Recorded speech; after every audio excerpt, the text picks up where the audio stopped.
Kaleshwaram commission ముందు మాజీ మంత్రి బీజేపీ ఎంపీ ఈటల రాజేందర్ ఇచ్చిన వాంగ్మూలం ఆయన తదుపరి రాష్ట్ర బీజేపీ అధ్యక్షుడు అయ్యే అవకాశాలు దెబ్బతీసిందా? బీజేపీ రాష్ట్ర అధ్యక్ష పీఠంపై కూర్చునేందుకు ఆ పార్టీ రాష్ట్ర నాయకులు ఇప్పటికీ కుర్చీలాట ఆడుతున్నారా? రాష్ట్ర పార్టీ బాధ్యతలు దక్కించుకునేందుకు హైకమాండ్కు ఒకరిపై ఒకరు నివేదికలు పంపుతున్నారా? రాష్ట్ర అధ్యక్ష పదవి కోసం రాష్ట్ర నాయకత్వంలో అంతర్గత రాజకీయాలు ఇంకా కొనసాగుతున్నాయా? ఈటల రాజేందర్ను బీజేపీ రాష్ట్ర అధ్యక్షుడిని చేయడంతో పాటు ముఖ్యమంత్రి అభ్యర్థిగా భావిస్తున్నప్పటికీ బీజేపీ రాష్ట్ర అధ్యక్షుడు కిషన్ రెడ్డి, ఆ పార్టీ మరో ఎంపీ బండి సంజయ్ అడ్డు తగులుతున్నారా అంటే అవుననే అంటున్నారు రాజకీయ విశ్లేషకులతో పాటు కమలం పార్టీ శ్రేణులు.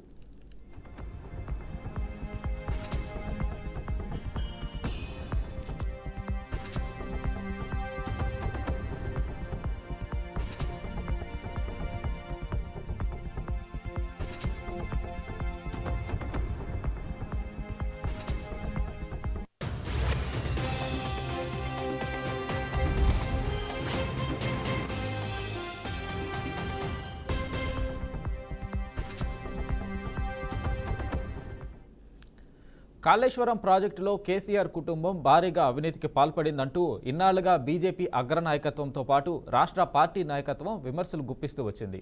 అంతేకాదు గత ఎన్నికల ముందు వరకు కూడా ప్రధాని మోడీతో పాటు ఆ పార్టీ అగ్రనాయకులు అమిత్ షా, జేపీ నడ్డా కూడా కేసీఆర్ కుటుంబానికి కాళేశ్వరం ప్రాజెక్టు ఏటీఎంలా పనిచేసిందని ఆరోపణలు చేస్తూ వచ్చారు. బీజేపీ ఎంపీ ఈటల రాజేందర్ కూడా మోడీ, అమిత్ షా ఆరోపణలను సమర్థిస్తూ వారి ఆరోపణలు నిజమేనని ప్రతిధ్వనించారు. కాళేశ్వరంలో కేసీఆర్ కుటుంబం లక్షల కోట్ల రూపాయల అవినీతికి పాల్పడిందని ఆరోపిస్తూ కేసీఆర్ రాజీనామా చేయాలని డిమాండ్ చేశారు. అయితే గత ఎన్నికల్లో కాంగ్రెస్ అధికారంలోకి రావడంతో కాళేశ్వరం ప్రాజెక్టులో జరిగిన అవినీతిని వెలికి తీస్తామంటూ రేవంత్ రెడ్డి ప్రభుత్వం పీసీ ఘోష్ కమిషన్ను ఏర్పాటు చేసింది. ఈ కమిషన్ పలువురు అధికారులను, ఇంజనీర్లను విచారించింది. అనంతరం ప్రజాప్రతినిధులను కూడా విచారించాలని అప్పటి సీఎం కేసీఆర్తో పాటు అప్పటి కేబినెట్ మంత్రులు హరీష్ రావుకు, ఈటల రాజేందర్కు కూడా నోటీసులు జారీ చేసింది. నోటీసులు అందుకున్న ఈటల కేసీఆర్ అవినీతిని బయట పెడతానంటూ మీడియా ముందు చెప్పారు.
అయితే ఇటీవల పీసీ ఘోష్ కమిషన్ ఎదుట హాజరైన ఈటల రాజేందర్ కేబినెట్ సమిష్టి నిర్ణయం మేరకే డిజైన్ల మార్పు జరిగిందని వెల్లడించారు. దీంతో కాళేశ్వరం ప్రాజెక్టు డిజైన్ల మార్పు, అంచనాల పెంపు తదితర అంశాలపై కేసీఆర్ను ఈటల రాజేందర్ వెనకేసుకొచ్చేలా మాట్లాడారంటూ అధికార కాంగ్రెస్ పార్టీ నేతలు తీవ్ర విమర్శలు గుప్పించారు. దీంతో కేసీఆర్ను అప్పటి కేబినెట్ను సమర్థిస్తూ ఈటల వివరణ ఇచ్చారనే విమర్శలు వెల్లువెత్తాయి. అయితే కేసీఆర్ అవినీతిని బయట పెడతానని చెప్పిన ఈటల పార్టీ అగ్రనాయకత్వం సంధించిన ఆరోపణలకు భిన్నంగా స్పందించడంతో కమలం పార్టీ ఇరుకున పడ్డట్లయింది. ఈ నేపథ్యంలో ఇన్నాళ్లు బీజేపీ పెద్దలు చేసిన ఆరోపణలు ఫేక్ అని తేలిపోయిందని పార్టీ అగ్రనాయకత్వాన్ని కూడా ఈటల ఇరకాటంలో పెట్టారనే విమర్శలు వినిపిస్తున్నాయి. దీంతో కేసీఆర్ను ఈటల సమర్థిస్తూ కమిషన్ ముందు వివరణ ఇచ్చారని అటు బీజేపీ అగ్రనాయకత్వంతో పాటు ఇటు రాష్ట్ర పార్టీ నాయకత్వం, కమలం పార్టీ శ్రేణులు గుర్రుగా ఉన్నాయని తెలుస్తుంది. ఈ నేపథ్యంలో ఈటలకు వ్యతిరేకంగా కాషాయ పార్టీ అగ్రనాయకత్వానికి రాష్ట్ర నాయకత్వం ఓ నివేదిక పంపినట్లు తెలుస్తుంది. దీంతో కమలం పార్టీలోనూ విభేదాలు నివ్వురుగప్పిన నిప్పులా మారాయని విశ్లేషకులు భావిస్తున్నారు.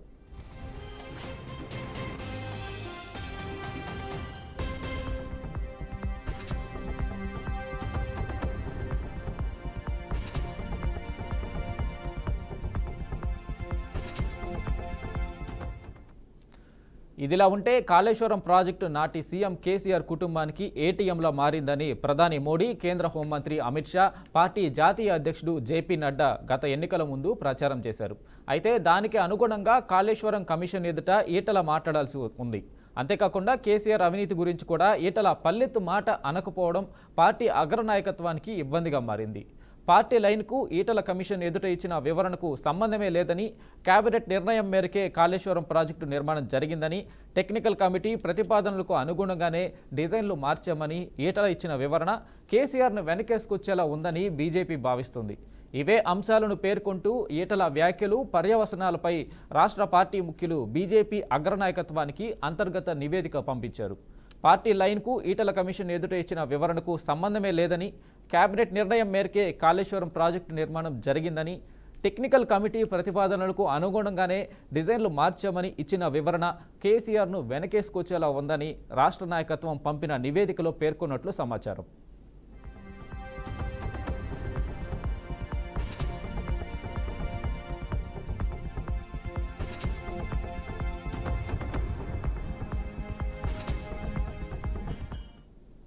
అయితే కాళేశ్వరం ప్రాజెక్టులో జరిగిన అవినీతిని వెలికి తీస్తామంటూ కాంగ్రెస్ ప్రభుత్వం ఏర్పాటు చేసిన పీసీ ఘోష్ కమిషన్కు బీజేపీ ఎంపీ ఈటల రాజేందర్ ఇచ్చిన వివరణ ఆ పార్టీ రాష్ట్ర నాయకత్వాన్ని ఇరుకున పడేసింది.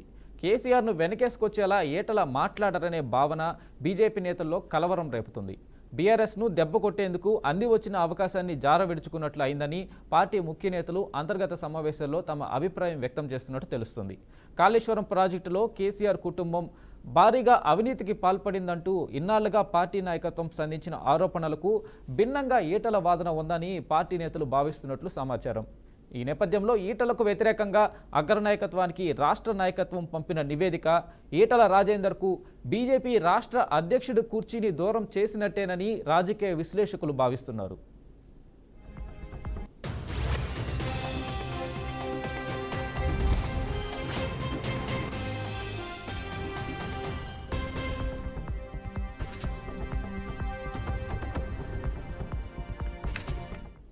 ఇంకా ఇదే అంశంపై మనతో మాట్లాడడానికి పొలిటికల్ అనలిస్ట్ నర్రా విజయ్ గారు ఉన్నారు. విజయ్ గారు నమస్తే అండి. చెప్పండి సార్, పీసీ ఘోష్ కమిషన్ ఎదుట ఈటల రాజేందర్ ఏదైతే విచారణ నేపథ్యంలో ఆయన ఇన్ని రోజులు కేసీఆర్ అవినీతి బయట పెడతాను అని చెప్పిన మాటలకి పూర్తి భిన్నంగా ఆయన స్టేట్మెంట్లు ఇవ్వడం జరిగింది. సో ఇది కేవలం ఏదైతే కేబినెట్ భేటీలో తీసుకున్న నిర్ణయము అని అంటే ఆ విధంగా మాట్లాడడం జరిగింది. అంటే ఎందుకు సడన్గా ఈటల రాజేందర్ ఇన్ని రోజులు కేసీఆర్ అవినీతిని బయట పెడతానని చెప్పి ఆ పీసీ ఘోష్ కమిషన్ ఎదుట మాట్లాడిన మాటలు ఇలా రివర్స్గా ఉన్నాయి?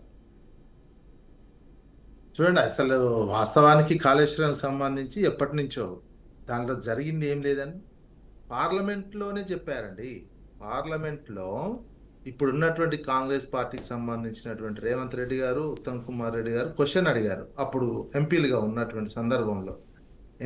ఉన్నటువంటి సందర్భంలో క్వశ్చన్ అడిగితేనే భారత పార్లమెంటు ప్రధానమంత్రి ఉన్నారు, అక్కడ షెకావత్ ఉండే అప్పుడు జలవనరుల శాఖ మంత్రి షెకావత్ గారు ఇచ్చినటువంటి రిటర్న్ ఆన్సర్, లిఖితపూర్వకమైనటువంటి ఆన్సర్, ఓరల్ ఆన్సర్ కూడా కాదు, లిఖితపూర్వకమైనటువంటి ఆన్సరే ఉన్నటువంటిది ఏంటంటే కాళేశ్వరంలో ఎలాంటి అవినీతి జరగలేదని ఇచ్చినటువంటి అంశం. అక్కడ ఇచ్చిన సమాధానం, వీళ్ళు కాంగ్రెస్ వాళ్ళు అడిగినటువంటి క్వశ్చన్స్కి ప్రభుత్వం తరపున బీజేపీ ప్రభుత్వం ఇచ్చినటువంటి సమాధానం అది. ఇప్పుడు ప్రధానమంత్రి గారు ఏమన్నారు, రాజకీయం కోసమే మాట్లాడినటువంటి అర్థం చేసుకోవాల్సినటువంటి అవసరం ఉంటుంది. ప్రధానమంత్రి దేశంలో ప్రధానమంత్రిలాగా కూడా వ్యవహరించట్లేరు, ఒక చిన్న స్థాయి నాయకుల్లాగానే వ్యవహరిస్తున్నారు. పోలవరం పోయి ఏమన్నారు, చంద్రబాబుకు ఏటీఎం లాగా పోలవరం పనిచేస్తుంది అన్నారు. ఆ పోలవరం కట్టేదే కేంద్ర ప్రభుత్వం అండి, మొత్తం పూర్తిగా కేంద్ర ప్రభుత్వ పర్యవేక్షణలో కలుగుతుంది. చంద్రబాబుకు ఏటీఎం అన్నాడు, మరి యాక్షన్ తీసుకోలేదు. ఇక్కడ వచ్చి కాళేశ్వరం కేసీఆర్ ఫ్యామిలీకి ఏటీఎం అన్నారు, మరి పార్లమెంట్లోనేమో అట్లా సమాధానం చెప్పినటువంటి విషయం.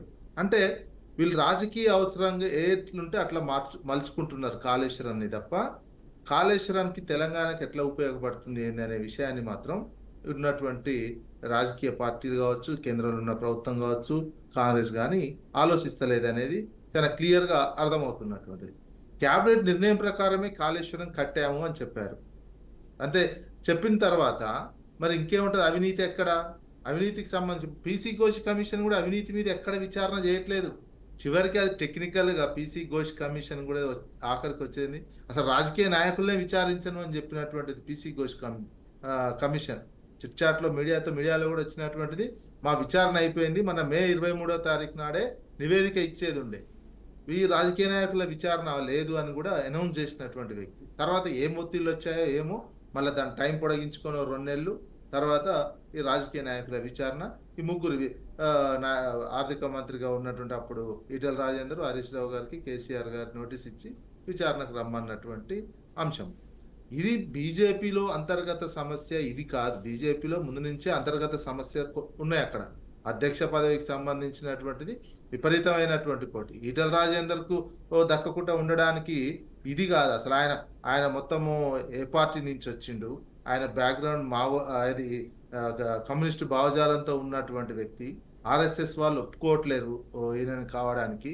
అదేవిధంగా సీనియర్గా ఉన్నటువంటి మిగతా నాయకులు బండి సంజయ్ కావచ్చు, అదేవిధంగా కిషన్ రెడ్డి కావచ్చు, వీళ్ళందరికీ కూడా ఈటెల రాజేందర్కి సంబంధించి ఎట్లిస్తారు ప్రెసిడెంట్ అనేది ఒక క్వశ్చన్ మార్క్. ఆర్ఎస్ఎస్ దగ్గర నుంచి ఇదంతా ఉన్నటువంటి ఇంటర్నల్గా ఉన్నటువంటి అంశం.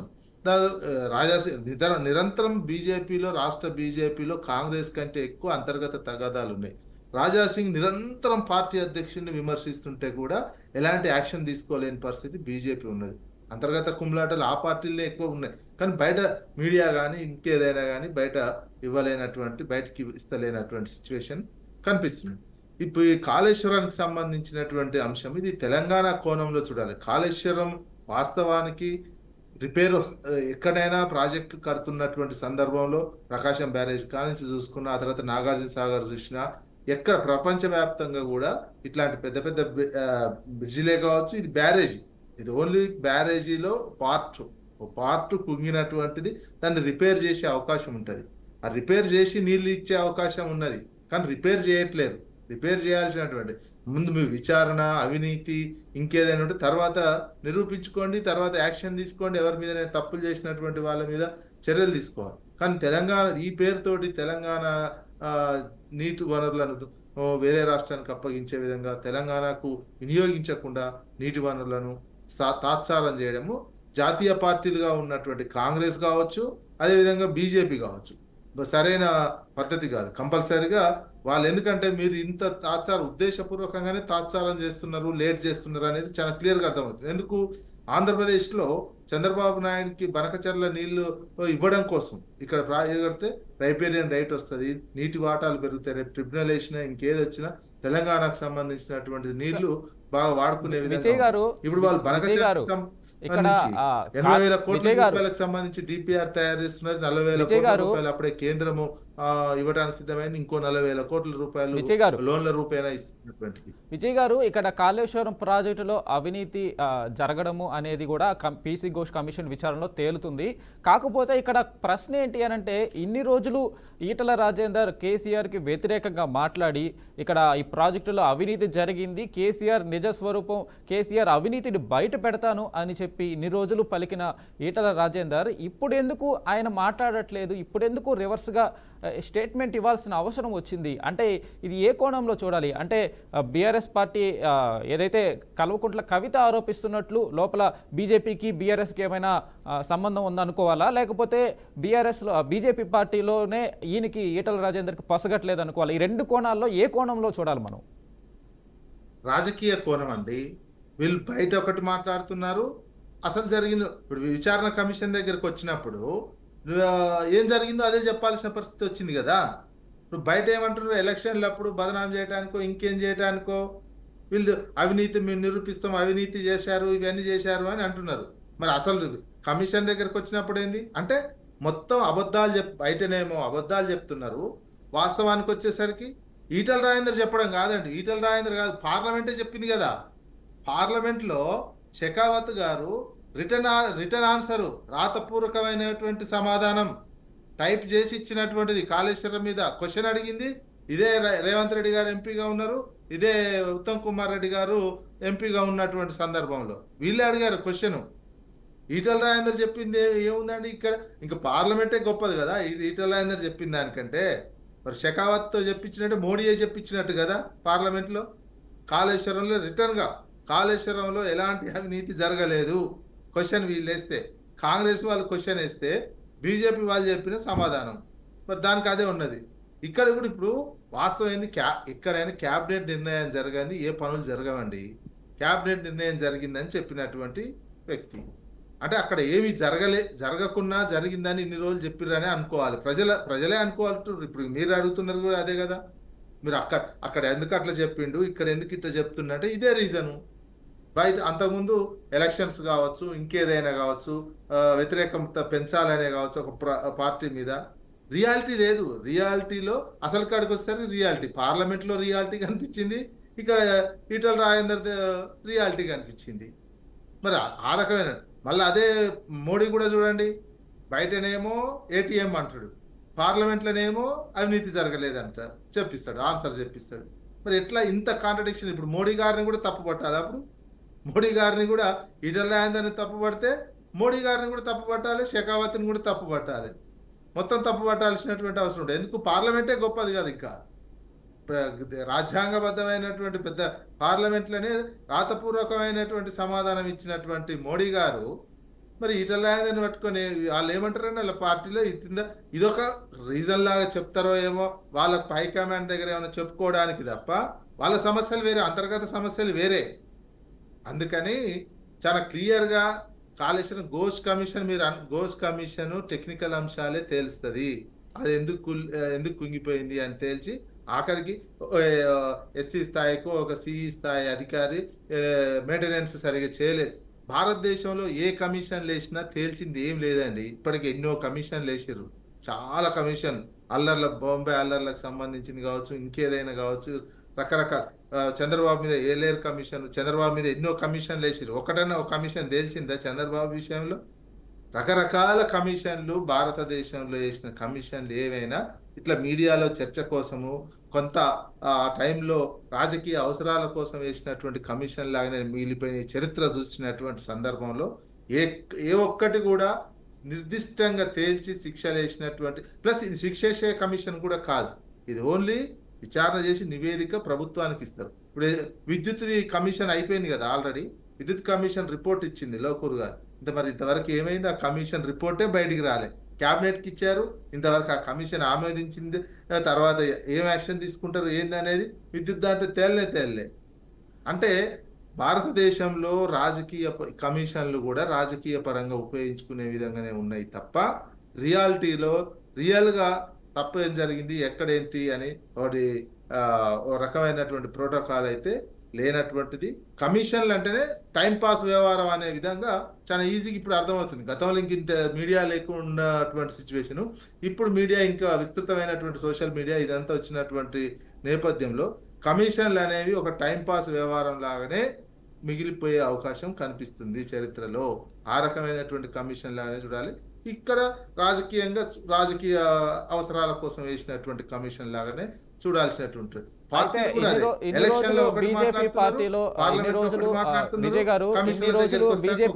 బీజేపీ పార్టీలోని ముఖ్య నేతలంతా కేసీఆర్ ని విమర్శించారు. ఈ ప్రాజెక్టుకి సంబంధించి కూడా కేసీఆర్ కుటుంబము అవినీతికి పాల్పడిందని విమర్శించారు. ఇప్పుడు ఈయన ఈటల రాజేందర్ ఎలా స్టేట్మెంట్లు ఇచ్చిన తర్వాత ఆ పార్టీలో ఈటల రాజేందర్ని ఎలా చూసే అవకాశం ఉంది? అంటే ఆ పార్టీ పరంగా ఆయనకి రాష్ట్ర స్థాయిలో ఉన్నతమైన స్థానం ఇవ్వాలి అనుకుంటున్న బీజేపీ అనుకుంటుంది అన్న నేపథ్యంలో ఈ వ్యాఖ్యల తర్వాత ఏమైనా బీజేపీలో ఈటల రాజేందర్ మీద కావచ్చు, ఆయన స్థానం మీద కావచ్చు, ఏమైనా తేడాలు వచ్చే అవకాశం ఉందా? ఈ అంశం మీద రాదండి. వాళ్ళ వేరే కారణాలు ఉంటే వస్తాయి. ఆయన ఏమంటాడు, ఈ కారణం చూపించారనుకో పార్లమెంట్ సమాధానం తీసుకొచ్చే పెడతాడు ఈటల రాజేందర్ పార్టీలు చర్చ వచ్చింది అనుకో, పార్లమెంట్లో రిటర్న్ గా ఇచ్చినటువంటి సమాధానం పార్టీ పదాధికారుల సమావేశంలో పార్టీ హైకమాండ్ ముందర పార్టీ అధ్యక్షుల ముందర పెడతారు. నేను క్యాబినెట్లో జరిగిన నిర్ణయమే చెప్పినండి, అసలు పార్లమెంట్ మొత్తం అవినీతే జరగలేదని రిటర్న్ గా సమాధానం ఇచ్చింది కాంగ్రెస్ వాళ్ళు అడిగితే మనం బీజేపీ వాళ్ళని సమాధానం చెప్పినామని ఈటల రాజేందర్ అదే చూపిస్తాడు ఇచ్చింది పార్టీలో. నన్ను ఒకవేళ అదే డిస్కషన్కి వస్తే వాళ్ళ పార్టీల అంతర్గత వ్యవహారంలో ఈ అంశం అనేది పెద్ద మీడియాలో చర్చ ఉంటుంది తప్ప ఇంటర్నల్ గా ఆయనకు పదవి రాకపోవడానికి ఇది కారణం అయితే కాదు. లేకుంటే బీజేపీలో ఆయనకు ఉన్న పదవి పెద్దలతో ముందుగానే చర్చించి ఆయన బీజేపీలో ఉన్న ఏదైతే పెద్దలతో కావచ్చు, ఆయన సహచర లీడర్లతో కావచ్చు, ముందుగానే చర్చించి ఈ స్టేట్మెంట్ ఇచ్చారనుకోవచ్చా? ముందుగా చర్చించి ఇచ్చాడా? ఎందుకంటే ఈయన క్యాబినెట్ లో ఉన్నాడు అప్పుడు. వాస్తవానికి ఏంటంటే ఈయనకి ఇచ్చింది ఏంది, అప్పుడు ఉన్నటువంటి క్యాబినెట్ లో ఉన్నాడు. ఆయన అడిగిన క్వశ్చన్లు ఏమైతుందంటే ఘోష్ గారు అక్కడికి పోయిన తర్వాత ఓపెన్ గా విచారణ జరుగుతున్నటువంటి క్వశ్చన్స్ వేస్తాడు. ఒక హరీష్ రావుకు 20 క్వశ్చన్లు వేశారు, ఈయనకు ఒక 20 క్వశ్చన్లు, కేసీఆర్ గారికి 20 క్వశ్చన్లు వేసినటువంటి సందర్భం. రిటర్న్ గా ప్రతిదీ రాసుకొని ఇచ్చినటువంటి ప్రతి క్వశ్చన్ ఒక క్వశ్చన్ ఆన్సర్, ఇది ఎట్లా నిర్ణయం జరిగింది, ఓ నిర్ణయం అంటే అది క్యాబినెట్ నిర్ణయమే అనే విషయం ఈయన చెప్పినటువంటిది. ఒక క్వశ్చన్ కి సమాధానం క్యాబినెట్ లో జరిగిన నిర్ణయం తర్వాత, క్యాబినెట్ నిర్ణయం తర్వాతనే ఏదో దేశంలో కావచ్చు రాష్ట్రంలో కావచ్చు ఇంత పెద్ద ప్రాజెక్ట్ కట్టడము అంటే క్యాబినెట్ లో నిర్ణయం జరగకుండా ఉండదు. క్యాబినెట్ నిర్ణయం జరిగితేనే అప్రూవ్డ్ ఉంటేనే నీకు లోన్లు రావడం కానీ సెంట్రల్ గవర్నమెంట్ పర్మిషన్లు కానీ ఇవన్నీ ఈజీ అది ఇస్తారు అన్నట్టు. క్యాబినెట్ నిర్ణయం లేకుండా అసెంబ్లీలో చర్చించకుండా ఇంత పెద్ద వ్యవహారం జరగలేదు. అసెంబ్లీలో పెద్ద ఎత్తున చర్చించారు. మొత్తము అసెంబ్లీలో మొత్తము పీపీటీ ఆధ్వర్యంలో వేసే పెద్ద స్క్రీన్ వేసే ఈ కాళేశ్వరం ప్రాజెక్టుకు సంబంధించి ఎంత అవుతుంది ఏంది అనేది క్యాబినెట్ లో కంటే ఇంక అసెంబ్లీలో మొత్తం చర్చ జరిగింది దీని మీద. అప్పుడే కదా ఉత్తమ్ కుమార్ రెడ్డి ఈ కాళేశ్వరం మీద మాట్లాడాలంటే నేను ప్రిపేర్ అయ్యి రాలేదని కూడా అప్పుడు ఉత్తమ్ కుమార్ రెడ్డి గారు చెప్పి అది కొంచెం అబాస్పాలైనటువంటి సిచ్యువేషన్ కూడా అప్పుడు ఉన్నది. ఇంత పెద్ద వ్యవస్థ, ఇంత పెద్ద ప్రభుత్వం ఒకటి ప్రపోజల్ పెడితే ఈ ప్రాజెక్టును కట్టాలా వద్దా ఏంటి, దాని మీద పూర్తి స్థాయిలో స్టడీ చేయకుండా ఎందుకు వచ్చారని వాళ్ళ పార్టీలో కూడా విమర్శలు వచ్చినటువంటి సందర్భం. అందుకే ఇది అప్పుడు ఆయన క్యాబినెట్ లో ఉన్నటువంటి నేపథ్యంలో క్యాబినెట్ లో జరిగినటువంటి నిర్ణయాన్ని ఘోష్ కమిషన్ ముందు చెప్పడం జరిగింది. దానికి ఈయనకు పదవి రాకపోవడానికి కూడా ఆయన అదే చెప్తారు. ఇదే అంశం కనుక చెప్పినట్లయితే పార్లమెంట్ లో ఎందుకు రిటర్న్ గా ఆన్సర్ ఇచ్చారు అనేది క్వశ్చన్ వస్తుంది. అంతకుముందే మోడీ ఇట్లా ఏటీఎం అన్న తర్వాత కూడా, మోడీ ఏటీఎం లాగా ఉపయోగపడుతుంది కాళేశ్వరం అన్న తర్వాత కూడా. అయితే విజయ్ గారు, ఇది కాంగ్రెస్ కోణం. విజయ్ గారు అయితే బీజేపీ పరంగా ఓకే, కానీ కాంగ్రెస్ కోణంలో ఎలా చూడాల్సి వస్తుంది? ఎందుకంటే కాంగ్రెస్ బీఆర్ఎస్ పార్టీ మీద తీవ్ర ఆరోపణలు చేసింది. ఇక్కడ ఏదైతే ప్రాజెక్టు రీడిజైన్ కావచ్చు, అవసరానికి మించి ఖర్చు చేయడం కావచ్చు, ఇతరత్ర విషయాల మీద బీఆర్ఎస్ పార్టీ మీద ఎలిగేషన్స్ పెట్టి కమిటీ వేసింది. ఇప్పుడు ఈటల రాజేందర్ స్టేట్మెంట్తో కాంగ్రెస్ పార్టీ కాంగ్రెస్ పార్టీ కోణంలో దీన్ని ఎలా చూడొచ్చు? ఇది కాంగ్రెస్ పార్టీ ఆరోపిస్తుంది. ఈటల రాజేందర్ రాజీ పడిపోయాడు, ఈటల రాజేందర్ ఇట్లా అన్నాడు, మరి ఏంది అనేది ఒక రాజకీయ ఆరోపణ కిందనే. అసలు ఇది కూడా ఒక కాళేశ్వరం మీద అవినీతి అనేది కూడా ఒక ఆరోపణ కిందనే ఉంది. ఇప్పటి వరకు విచారణ చేసినటువంటి విజిలెన్స్ కావచ్చు, అదేవిధంగా ఎన్డీఎస్ఏ కావచ్చు, ఇప్పుడు చేస్తున్నటువంటి నిర్లక్ష్యము, మెయింటెనెన్స్ చేయలేదు, మెయింటెనెన్స్ లేకనే సమస్య వచ్చిందని చెప్పారు తప్ప ఇందులో ఇంతవరకు ఇంత అవినీతి జరిగింది అనే విషయం అయితే చెప్పలే ఎవరు. ఇప్పుడు ఈ ఘోష్ కమిషన్ ఏం చెప్తుందో వెయిట్ చేయాల్సినటువంటి అవసరమే ఉంది తప్ప, అది కూడా విచారణ దాదాపు అయిపోయింది. ఆయన లాస్ట్కి రాజకీయ నాయకులను విచారణ చేస్తున్నారు. మిగతా టెక్నికల్ అంశాల మీదనే ప్రధానంగా విచారణ జరిగినట్టు అర్థమవుతున్నటువంటి సిచ్యువేషన్. ఎందుకంటే ఆయన మధ్యకాలంలో చిట్ చాట్ చేస్తున్నటువంటి సిచ్యువేషన్, మీడియాతో చిట్ చాట్ చేస్తే అవన్నీ కూడా మీడియాలో వస్తున్నటువంటి విషయం. ఆ నేపథ్యంలో జరిగినటువంటి అయితే విజయ్ గారు, ఈ కమిషన్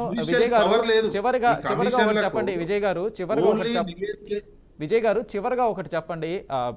కేసీఆర్ కానీ బీఆర్ఎస్ పార్టీ చెప్తుంది ఏంటంటే కాళేశ్వరం ప్రాజెక్టు ప్రపంచంలోనే ఒక గొప్ప ప్రాజెక్టు అని బీఆర్ఎస్ పార్టీ చెప్తుంది. ఇది తెలంగాణ ప్రజలకి చాలా ఉపయోగపడే ప్రాజెక్టు, దానిని కాంగ్రెస్ చెడగొడుతుంది అని. ఇటు కాంగ్రెస్ ప్రభుత్వం ఏం చెప్తుందంటే ఆ ప్రాజెక్టు మెయింటెనెన్స్ చేసినా కూడా ఆ ప్రాజెక్టు పనికిరాదు, ఆ ప్రాజెక్టు మొత్తమే తీసేయాలి అని చెప్పేసి కాంగ్రెస్ పార్టీ చెప్తుంది. అంటే ఈ కమిటీ ఏదైతే పీసీ ఘోష్ కమిషన్ విచారణ తర్వాత ఏదైనా కన్క్లూజన్కి వచ్చేసే అవకాశం ఉందా? ఇటు బీఆర్ఎస్ పార్టీ చెప్పినట్టుగా కరెక్టా, కాంగ్రెస్ పార్టీ చెప్పినట్టు కరెక్ట్ అని ఫైనల్ కన్క్లూజన్కి ఏమైనా వచ్చే అవకాశం ఉందా? కన్క్లూజన్ కంపల్సరీ రావాల్సి వస్తుంది, అది రిపేర్ చేయాల్సి వస్తుంది. రిపేర్ చేయకపోతే కాంగ్రెస్ పార్టీ బదనాం అవుతుంది. కాళేశ్వరం అనేది వాస్తవానికి అదొక చిన్న ఇప్పుడు ఏదైతే కుంగినటువంటి బ్యారేజ్ ఉందో అది ఓన్లీ 4,000 కోట్లతో కట్టినటువంటి బ్యారేజ్. ఒక బ్లాక్ లో కుంగినటువంటి 3 పిల్లర్లు తీసి మొత్తం రిపేర్ చేద్దామని రెడీ అయ్యింది కాంగ్రెస్ ప్రభుత్వం కొత్తగా వచ్చిన సమయంలో. కానీ రాజకీయం కోసం డిలే చేసింది. మొత్తం వరదొస్తే కొట్టుకపోతే చూద్దాం అనే యాంగిల్లో చూశారు. అది డైమండ్ కట్ చేసేసి మళ్ళీ కొత్తగా ఆ బ్లాక్ వరకు నిర్మించుకోవచ్చు. అదొక 300 కోట్ల రూపాయలు అవుతుంది అని కూడా అంచనా వచ్చింది. 300-400 అది ఎల్ఎన్టీ అది కట్టినటువంటి కంపెనీ కూడా పూర్తిగా మేము కట్టిస్తామని కూడా చెప్పినటువంటిది. ఆ ఖర్చు కూడా భరిస్తామని ఆ సంస్థ కూడా చెప్పినటువంటిది. ఆ సంస్థ కూడా లెటర్ రాసింది. ఆ సంస్థ కూడా మీరు ఊరికనే టెక్నికల్గా అన్ని చూడకనే టెక్నికల్గా ఈ సమస్య ఉంది, ఈ సమస్య ఉంది, ఎట్ట కుంగిందని ఎట్లా ఇస్తారని కూడా క్వశ్చన్ చేస్తూ లెటర్ రాస్తే దానికి సమాధానం చెప్పలే. ఆ ఎల్ఎన్టీ సంస్థ, ఎల్ఎన్టీ అనేది కూడా దేశంలో ఒక కీలకమైనటువంటి సంస్థే, ఒక క్రెడిబిలిటీ ఉన్నటువంటి సంస్థే. అయితే కాళేశ్వరం తెలంగాణ పేరు కాళేశ్వరం, ఆడ కుంగినటువంటి ఊరు దగ్గర మేడిగడ్డ దగ్గర అది పేరు పెట్టినందుకు కాళేశ్వరం అని. లేకపోతే తెలంగాణ ఇది ఒక ఇంటిగ్రేటెడ్ ప్రాజెక్ట్ అండి. కాళేశ్వరం ప్రాజెక్ట్ అనేది ఒక ఇంటిగ్రేటెడ్ ప్రాజెక్టు. దాదాపు ఎన్ని సొరంగాలు వేరు, ఎంత ఎత్తులో ఎత్తిపోయాల్సినటువంటిది, 140 టీఎంసీల నీళ్లు నిల్వ ఉంచేటువంటి రిజర్వాయర్లు కట్టినటువంటి సిచ్యువేషను, కొన్ని వేల కిలోమీటర్ల ఏది మన దీనికి సంబంధించిన కరెంటుకు సంబంధించినటువంటి లైన్లు, కాలువలు, 100 కిలోమీటర్ల కాలువలు తవ్వినటువంటిది, టన్నెల్స్ ఉన్నటువంటి, బోర్లు, మోటార్లు ఉన్నటువంటి సిచ్యువేషను. ఇది 3 టైప్స్, మూడు రిసోర్సెస్. తెలంగాణకి ఏంటంటే ఎంత కరువు వచ్చినా 100 సంవత్సరాల తర్వాత అయినా మహారాష్ట్ర వాళ్ళు ఎన్ని బ్యారేజీలు కట్టుకున్నా ఏది చేసినా కరువు కాలంలో కూడా తెలంగాణ ఎండిపోకుండా ఎన్ని వందల సంవత్సరాలున్నా ఉపయోగపడే విధంగా రూపొందించినటువంటి ప్రాజెక్టు. భవిష్యత్తు కరెంటు అవసరాలు కూడా కరెంటు కూడా అంత అవసరం రాకపోవచ్చు. మనం వరదలు వచ్చినప్పుడు దాన్ని ఉపయోగించరు, ఎత్తిపోతలకు ఉపయోగించరు. వరద రానప్పుడు, కరువు కాటకాలు ఉన్నప్పుడు మాత్రమే ఉపయోగించుకునే విధంగా డిజైన్ చేసినటువంటి ప్రాజెక్టు. అసలు ఇది ఒక తెలంగాణకే కాదు, వాస్తవానికి ఇట్లాంటిది ఏంటంటే ఎక్కడెక్కడైతే మనం భారతదేశము అభివృద్ధి చెందాలంటే ప్రతి స్టేట్కు ఒక కాళేశ్వరం ఉండాల్సినటువంటి అవసరం ఉన్నది. అట్లుంటేనే భారతదేశం మరింత ప్రొడక్షన్ పెరిగి అభివృద్ధి అవుతుంది. ఇప్పుడు ఎగ్జాంపుల్ సింధు జలాలదే చూసుకోండి.